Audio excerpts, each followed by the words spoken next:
दोस्तों, पैगंबर हजरत मोहम्मद सल्लल्लाहु अलैहि वसल्लम का बचपन पार्ट 1 में हमने आपको बताया था कि किस तरह से अल्लाह के नबी की पैदाइश हुई और उसके बाद किस तरह से दाई हलीमा ने आपकी परवरिश 2 साल के बजाय 4 साल तक आपकी परवरिश की थी।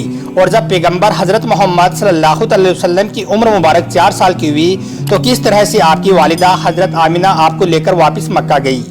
अब दोस्तों, आज के इस वीडियो में हम आपको इसके आगे का वाकया बताने वाले हैं, इसलिए आप इस वीडियो को आखिर तक जरूर देखना और आपको अच्छा लगे तो आप कमेंट बॉक्स में सुभान अल्लाह लिखकर अपने दोस्तों में शेयर भी कर देना।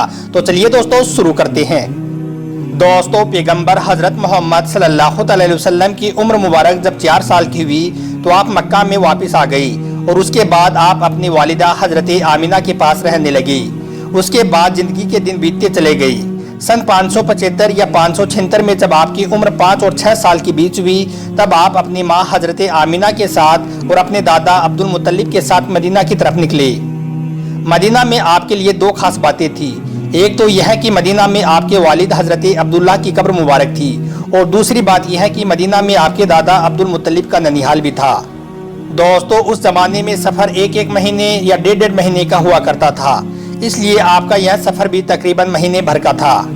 1 महीने के बाद जब आप पलटकर वापस मक्का की तरफ आ रहे थे तो आपकी ज़िंदगी में जो वाक़या पेश आया जिसको देखकर आपके दादा अब्दुल मुत्तलिब भी रोने लगे। अल्लाह के पैगंबर सल्लल्लाहु अलैहि वसल्लम को अपने बचपन की उम्र में ही आपको दूसरा बड़ा झटका लगा और अल्लाह ने आपको एक और आजमाइश में डाल दिया। दोस्तों, हुआ ये कि आप जब 1 महीने के बाद मदीना से वापस मक्का आ रहे थे तो रास्ते में ही आपकी वालिदा हजरत आमिना की तबीयत बिगड़ गई और वो बुरी तरह से बीमार पड़ गई और उसके बाद उसका इंतकाल हो गया। मक्का और मदीना के बीच अबुआ नाम की एक जगह है, वहीं पर हजरत आमिना को दफन किया गया और इस तरह से आप 6 साल की उम्र में ही यतीम हो गई। आपकी इस हालत को देखकर आपके दादा अब्दुल मुत्तलिब बहुत परेशान हुए और वो रोने लगे।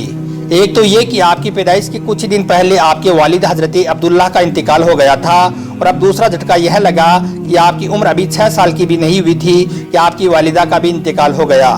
यह देखकर आपके दादा अब्दुल मुत्तलिब को बहुत दुख हुआ, मगर वो भी क्या करते, मरना और जीना तो खुदा के हाथ में है और एक दिन तो सबको मरना है। उसके बाद आपके दादा अब्दुल मुत्तलिब ने आपको अपनी गोद में उठाया और मक्का की ओर चल पड़ी, इस फिक्र के साथ, इस सोच के साथ कि आखिर इस मासूम से बच्चे के साथ ऐसा क्यों हो रहा है।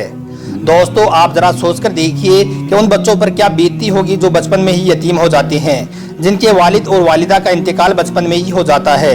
उसके बाद ऐसे बच्चों को लोग धिक्कार भरी नजरों से देखते हैं, फिर ऐसे बच्चों के साथ अच्छा बर्ताव भी नहीं किया जाता है। मगर आपके साथ अल्लाह की मदद थी, जैसा कि अल्लाह ने खुद कुरान पाक में इरशाद फरमाया है कि आपके यतीम होने पर अल्लाह की मदद आपके साथ थी। इसी वजह से आपके साथ अच्छा मामला पेश आया और अल्लाह ने आपको सहारा दिया। दोस्तों, उसके बाद आपके दादा अब्दुल मुत्तलिब आपको गम के साथ लेकर मक्का में पहुंचे। आपके घर के अंदर गम का माहौल था। अबू तालिब जो आपके चचा थे वो आपको इस हालत में देखकर रोने लगे। अबू तालिब आपको बहुत चाहते थे और अब्दुल मुत्तलिब भी अपने बेटों से ज़्यादा और अपने सब पोतों से ज़्यादा पैगंबर हजरत मोहम्मद सल्लल्लाहु अलैहि वसल्लम को चाहते थे। दोस्तों, हम आपको बता दें कि अब्दुल मुत्तलिब वो शख्स था जो कुरैश का बहुत बड़ा सरदार था। उसकी लोग सबसे ज़्यादा इज्जत किया करते थे। काबा की छांव में उनके लिए एक खास फर्श बिछाया जाता था जिस पर सिर्फ वही अकेले बैठते थे, किसी दूसरे को उस पर बैठने की इजाज़त नहीं होती थी। अल्लाह के पैगंबर हजरत मोहम्मद सल्लल्लाहु अलैहि वसल्लम अभी छोटे थे, खेलते खेलते वहाँ पर आ जाया करते थे और आकर उस फर्श पर बैठ जाया करते थे। उनके साथी चाहते कि उनको उठाकर वहाँ से अलग बिठा दिया जाए, लेकिन अब्दुल मुत्तलिब उनको रोकते थे और कहते थे कि यह मेरा पोता है और इसे बैठने दो। फिर आपके दादा आपके सर पर और आपकी पीठ पर हाथ फेरते और आपको अपने पास बिठा लेते थे। दोस्तों, कहने का मतलब ये है कि आपके दादा अब्दुल मुत्तलिब के दिल में आपके लिए मोहब्बत कूट कूट कर भरी हुई थी।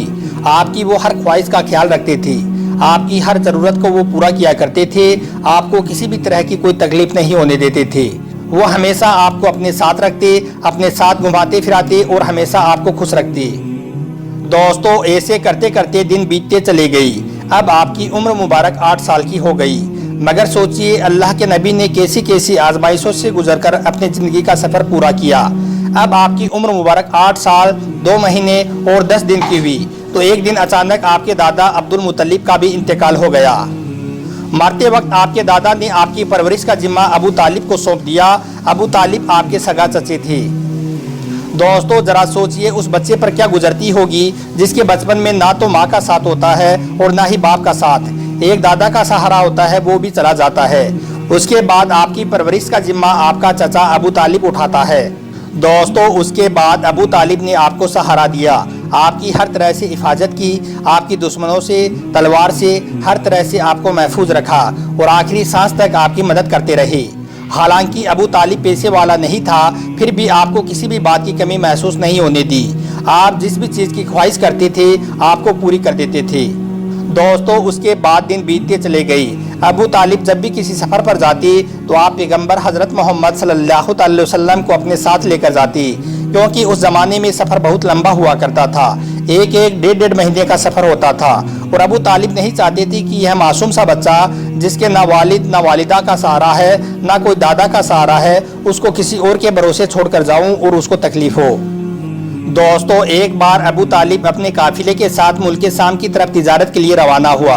याद रखें पहले अरब में जो लोग थे, खास करके कुरैश के लोगों का इंपोर्ट और एक्सपोर्ट का बिजनेस था, यानी कि वो एक जगह से सामान खरीदते थे और दूसरी जगह पर ले जाकर उसको बेच देते थे। इस तरह से वो लोग सामान की खरीद और फरोख्त किया करते थे। इसी काम के सिलसिले में अबू तालिब अपने काफिले के साथ मुल्क शाम की तरफ निकला। साथ में आपने पैगंबर हज़रत मोहम्मद सल्लल्लाहु अलैहि वसल्लम को ले लिया और आपको एक ऊँटनी पर सवार कर दिया। अबू तालिब का जब यह काफिला मुल्क शाम के बॉर्डर पर पहुंचा तो उनको रात वहीं पर हो चुकी थी, इसलिए उन्होंने वहीं पर अपना पड़ाव डाल दिया ताकि वो वहीं पर रात गुजार सकें और अपनी थकान को दूर कर सकें। दोस्तों हम आपको बता दें कि उस जमाने में राहिब हुआ करती थी जो एक जगह से दूसरी जगह पैदल जाया करते थे। उस जमाने में एक ईसाई राहिब था, यानी कि क्रिश्चियन राहिब था, जो लोगों की रहनुमाई करता था। वो कभी अपने घर से बाहर नहीं निकलता था, यानी कि वो हमेशा अपने घर के अंदर ही रहता था। जब उसको मालूम चला कि मुल्क शाम में किसी ने पड़ाव डाला है तो वो दौड़ता हुआ उनके पास आया और पैगंबर हज़रत मोहम्मद सल्लल्लाहु अलैहि वसल्लम को ले लिया और अबू तालिब से कहने लगा कि यह बच्चा सारी दुनिया का सरदार बनकर आया है। उसकी यह बात सुनकर अबू तालिब हैरान हुआ और पूछने लगा कि तुम्हें कैसे पता, तुमको किसने बताया है यह बच्चा सारी दुनिया का सरदार बनकर आया है।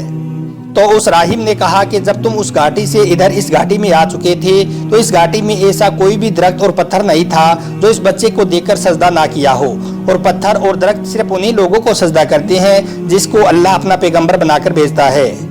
उसके बाद वो कहने लगा तुम इस बच्चे को मुल्क शाम साथ लेकर मत जाना, क्योंकि आगे यहूद से इनको खतरा है, कहीं वो इसका कत्ल ना कर दें। और मैं इस बच्चे को अच्छी तरह से पहचानता हूँ, क्योंकि तौरात और इंजील में इनके रसूल होने का जिक्र आया है। और मैं इस बच्चे को अच्छी तरह से पहचानता हूँ, इसकी पीठ के नीचे एक सेब की तरह जो नबूवत की मोहर लगी है, उस मोहर से भी मैं इनको पहचानता हूँ, लिहाजा तुम इसे मुल्क शाम लेकर मत जाना। दोस्तों अब अबू तालिब को उस राहिब की बातों पर यकीन आ चुका था कि वो जो कह रहा है बिल्कुल सच कह रहा है। उसके बाद अबू तालिब ने किसी शख्स के जरिए से पैगंबर मोहम्मद को वापस मक्का में पहुंचा दिया, क्योंकि अबू तालिब को अब ये मालूम चल चुका था कि यह जो बच्चा है यह कोई मामूली बच्चा नहीं है, यह बच्चा खास मर्तबे वाला बच्चा है। उसके बाद अबू तालिब आपकी परवरिश और आपकी सुरक्षा के मामले में और ज़्यादा चौकन्ना हो गया और आपकी हर तरह से हिफाजत करने लगा।